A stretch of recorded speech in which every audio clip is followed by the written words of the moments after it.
Good day to all my students.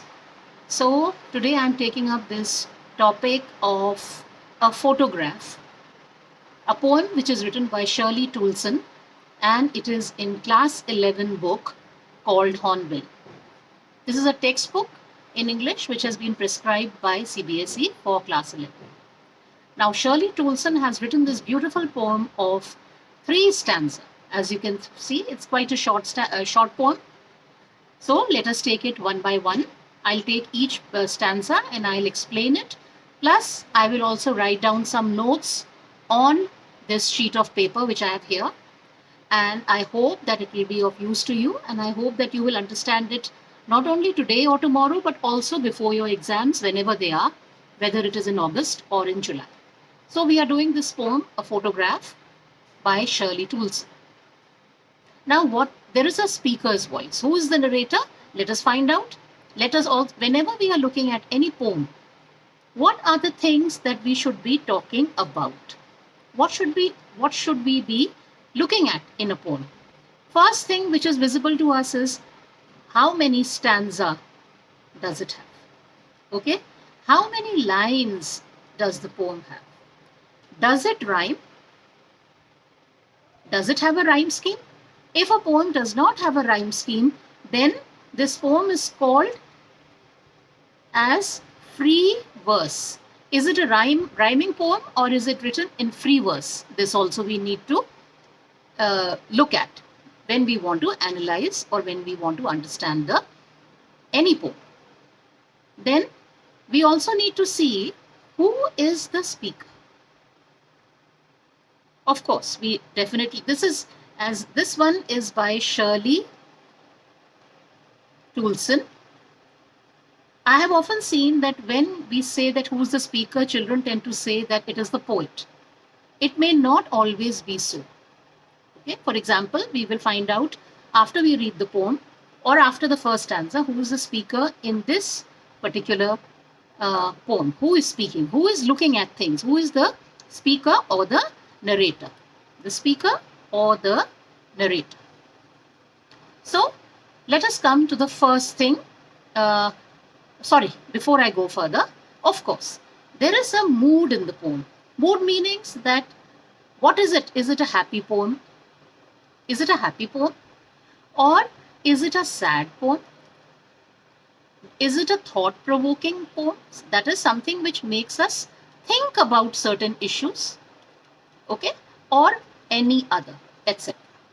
Right? So these are some of the points that we should be able to speak in. Then, what is it about?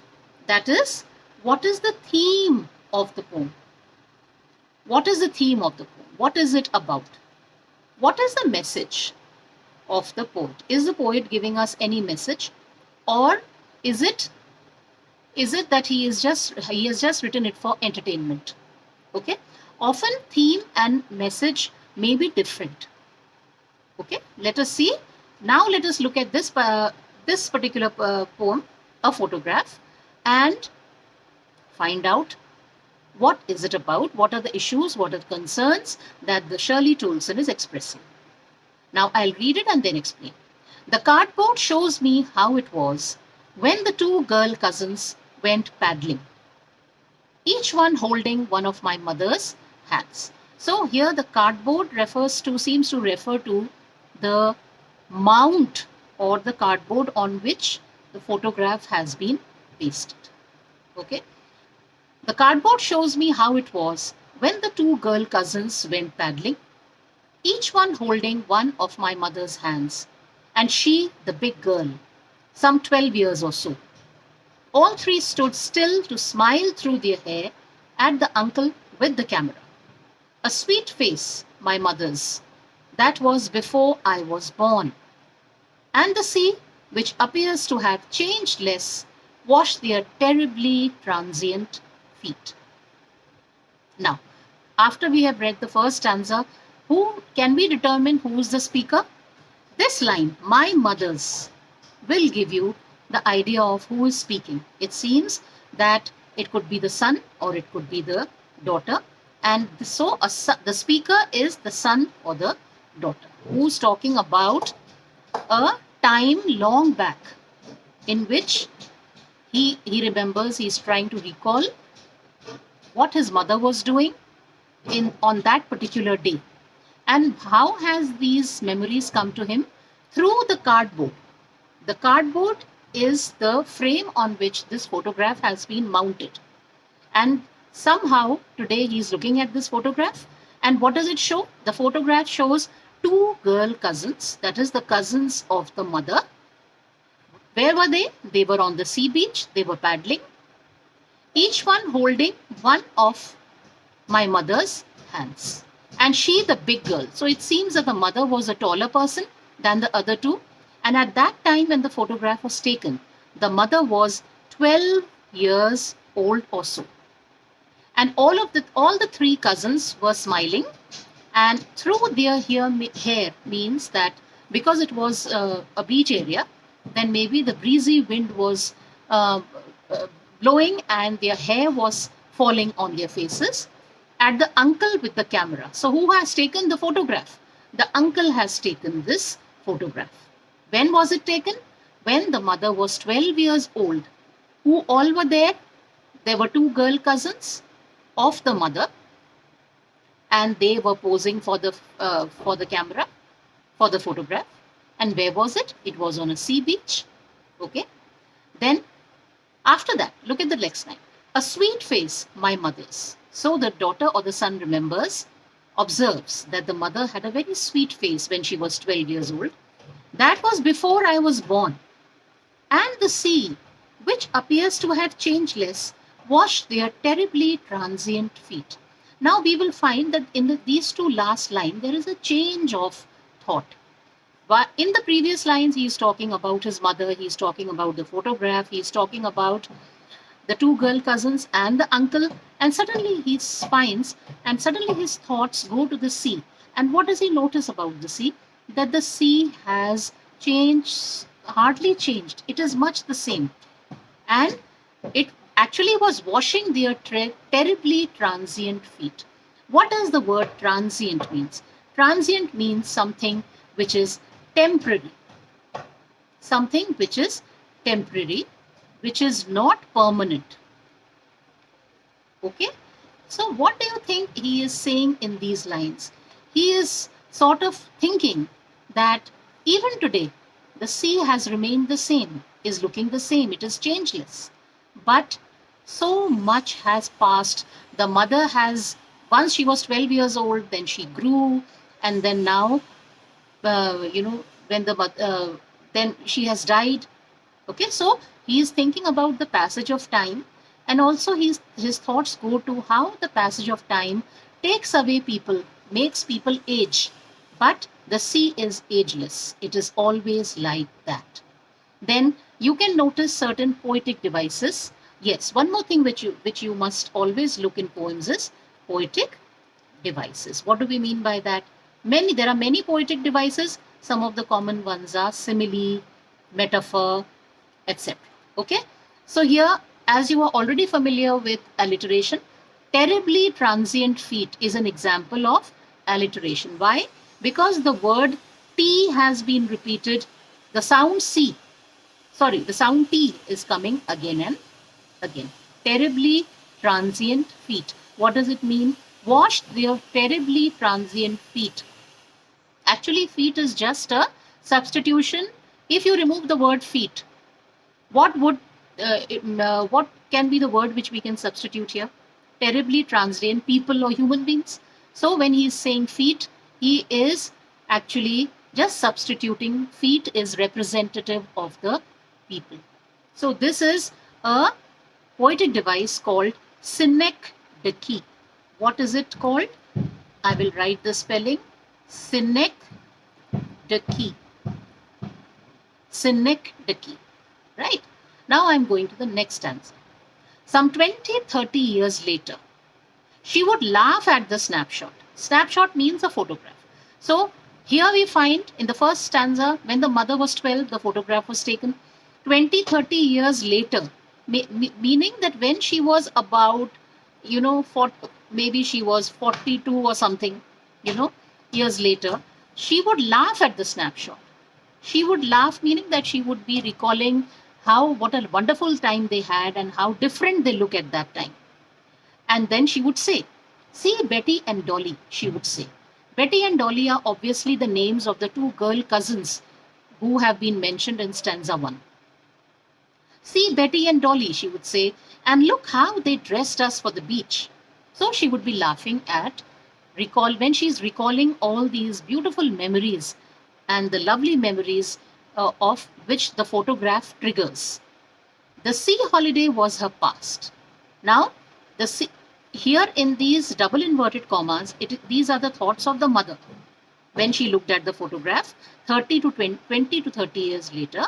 And then this, starting from the sea holiday to the ease of loss, it is the speaker's voice. What does she say? The sea holiday was her past. Mine is her laughter. That is, today, the sea holiday and the mother's laughter, both have passed away. Okay, so it shows us the passage of time, that how the time is flowing, time is passing by. Both rye with the labored ease of loss. Okay, both rye means rye has the idea of resigning to something, accepting loss. Okay, like we cannot do anything about passing of time. We cannot do about anything about when people die. So what do? We accept loss. So this attitude, mental attitude, is known as rye, W-R-Y. So both are rye with the labored ease of loss. Now there is a poetic device in labored ease of loss. And what is this poetic device? See, it juxtaposes, I'll just put it here, labored ease of loss. Okay? Now labored means with a lot of effort, when you have to do a lot of effort. Ease is the opposite. Ease means something which is very easy. So when an ease of loss, that is loss of any kind, separation, death, that kind of loss he's talking about. Labored and ease are actually quite contradictory to each other, but both of them can describe loss. So this kind of juxtaposing or putting side by side of two contradictory ideas for one thing is called oxymoron. Okay, this is a Greek word. Actually, you know what does this word oxymoron mean? It means extremely idiotic. Okay, then coming back to what we were doing. So what is he saying here? How will we understand this labored ease of loss? That is, when the mother has died. Okay, now the mother has died. So when it was a fresh loss, when it was, very few days had passed when the mother had died, it was very difficult for the speaker to accept it and to tolerate it.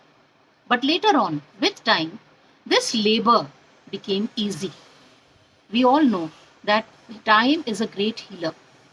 We feel sad one day, we feel intensely sad one day for anything, but later on, that sadness will ease. Similarly with death, when somebody dies or when we see a loss because of death, there is a lot of sadness. We mourn for the person. But as the time passes, we adjust to that loss. Taking that loss becomes easy. That is the idea of this line, labored ease of loss. Now coming to the last stanza. Now she's been dead nearly as many years as that girl lived. Okay. Now this may sound like a puzzle that, okay, when did she die? All right. Maybe she was in her 80s when she died, when the mother of the speaker died, which means that at the time the poem was written, the daughter also or the son also was also quite an adult. Okay. And he says, now the mother has been long dead. And of this circumstance means that the fact that she has died, there is nothing to say at all.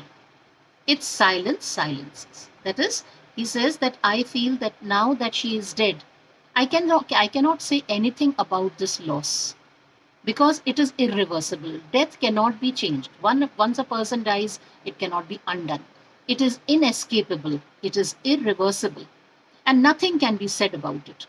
So, those people who don't die, that is the family members or the relatives, what happens to them? How do they accept everything? They just accept the loss, right? It's silence silences. That is the silence of the death. Silence silences is also an example of alliteration. Okay? The first silence is a noun, and the second silence is a verb. That is, the silence of death silences everybody. That is the idea which is conveyed through these three words of the last line. The silence of death silences everybody. So, the person who dies is also silenced, cannot do anything about it because he's taken away by death. At the same time, the people who are left behind, they are also in a way silenced because they have to accept the loss. They have to resign to the loss. So this is the poem, and I hope, what would you say now? Would you say it's a sad poem or an easy poem? I think we can say that it is a sad poem, right? Then you will find that how many stanzas does it have? It has 3 stanzas. So can you tell me how many lines there are? You tell me now, right? Rhyme. There is no rhyme scheme here. This poem is written in free verse. Okay, it is written in free verse. We have been able to identify who is the speaker or the narrator. It may be the daughter or it may be the son. Mood. It is a sad poem. So what is the theme? The theme is, it talks about, the poem talks about the passing of time and its impact on man. What is the message that he has? That we have to accept death, as it cannot be reversed, right? What poetic devices did we notice here? We noticed synecdoche, we noticed alliteration, right? And oxymoron, as I told you. Okay? So this is the poem for you. I hope you have understood it, and I hope you will be able to write and speak on it legibly and sensibly. Thank you.